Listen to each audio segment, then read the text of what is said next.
historical developments of institution-based learning theories and instructional approaches, from behaviorism to constructivism, suggest that the needs of the individual learner have become increasingly marginalized by variables in their traditional learning environments. Efficiency concerns have colored the perspective of effective learning and approached the learner through the spectrum of the class as a single unit. In response to these variables, instructional models equated learning into a zero-sum approach.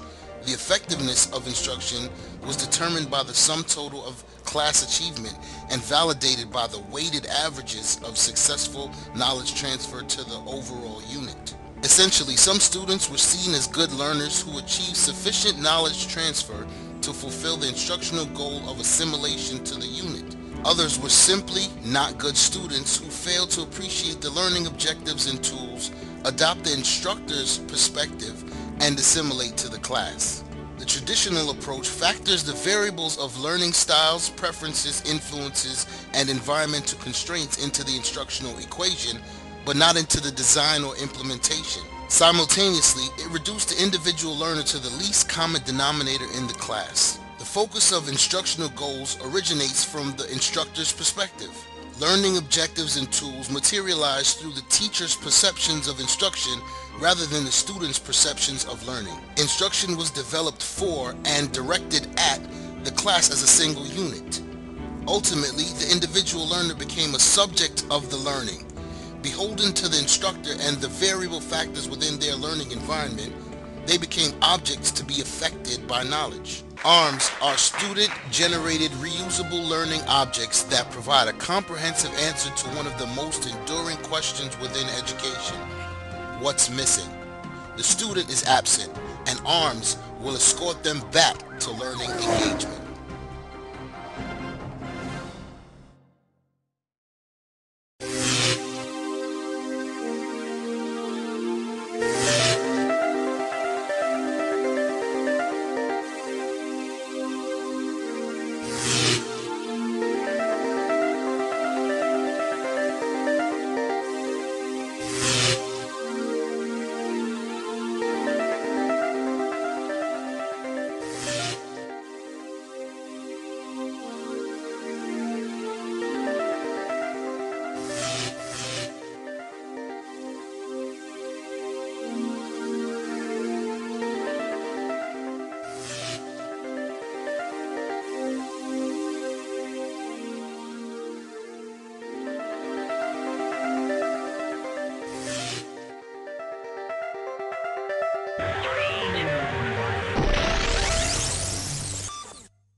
Meet my nephew Zachary Harris, 15 years old, exceptional skateboarder, expert gamer with a passion for WoW, respectful son, positive role model for his younger brother Luke, strong leader in his social circle, excellent student with remarkable communication skills, solid all-around young man.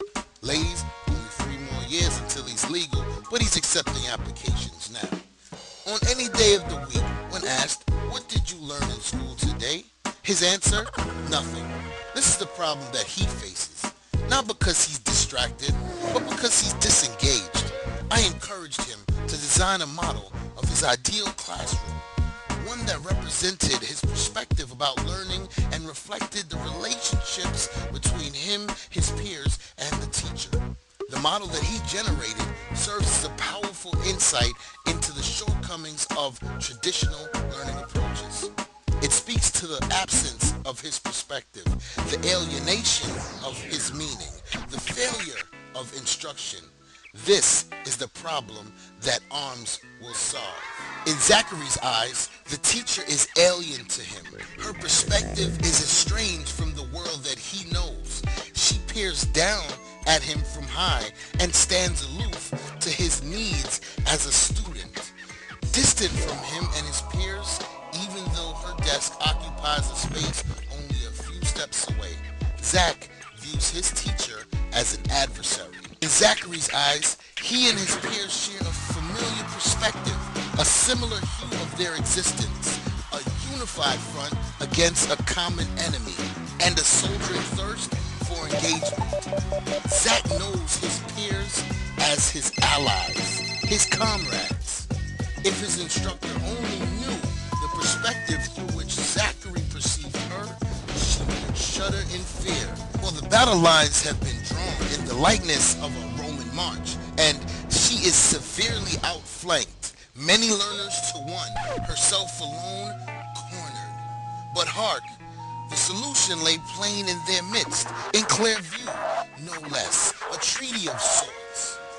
Were she to redefine this divide and propose a truce of perspectives, empower Zachary and his peers to lay claims on the instructional approach by expanding the learning context of the material within her purview and encourage them to accept their role as equals in the likeness of their resources, the similarities that yearn for connection themselves, and employ the multimedia tools available to them both by coincidence of this digital age, then a resolution of tremendous proportions would manifest out of the networks they would connect, the reusable learning objects they would share, the learning goals they would achieve with the adoption of a connectivist approach, and the proven utility of analogies to reinforce learning transfer.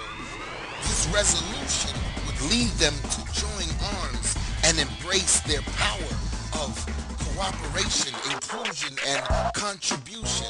This treaty, resolution, and the answer to their divide lay in the constructs of student-generated analogical reinforcement.